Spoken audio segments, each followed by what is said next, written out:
আসসালামু আলাইকুম। গৃহস্থালী ও রন্ধনশৈলী চ্যানেলে আজকে এসেছি ফ্রেঞ্চ ফ্রাইয়ের একটি রেসিপি নিয়ে। এটি বানানোর জন্য আমি নিয়ে নিলাম বড় সাইজের 2টি আলু। আলুগুলোকে আমি একটি পিলারের সাহায্যে ছিলে নিচ্ছি। আমরা মূলত কেএফসি এবং বিএফসি থেকেই এই ফ্রেঞ্চ ফ্রাই খেয়ে থাকি। তবে হোমমেড এই ফ্রেঞ্চ ফ্রাইয়ের রেসিপিটি জানা থাকলে আপনারা অনায়াসেই ঘরেই তৈরি করে নিতে পারবেন।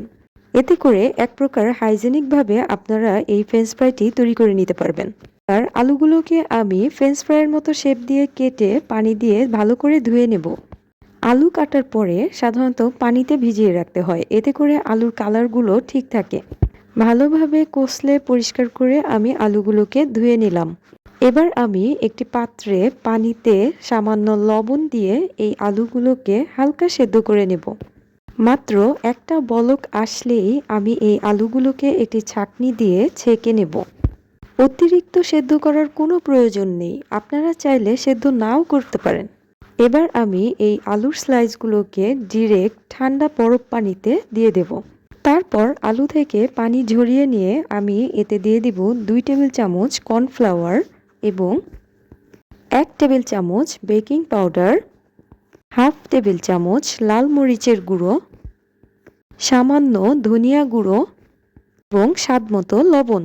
এরপর এই সমগ্র উপকরণ দিয়ে আলুগুলোকে ভালো করে আলতো করে মেখে নেব।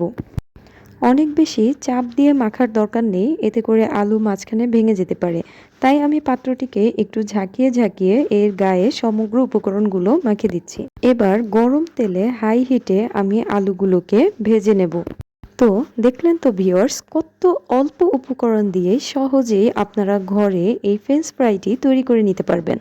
ভাজার সময় একটু ঘন ঘনই নাড়তে হবে, তাতে 2 পাশ সেম কালার থাকবে, কোনো পাশ বেশি পুড়ে যাবে না। আমার ফ্রেঞ্চ ফ্রাইগুলো ভাজা মোটামুটি হয়ে গিয়েছে, আমি একটি ছাঁকনির সাহায্যে এটিকে উঠিয়ে নিচ্ছি। এভাবে ফ্রেঞ্চ ফ্রাই তৈরি করলে অনেক বেশি ক্রিস্পি হয়।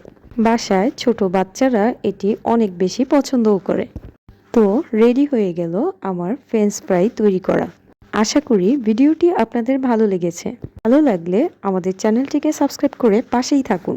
সবাই ভালো থাকবেন। ধন্যবাদ সবাইকে। আল্লাহ হাফেজ।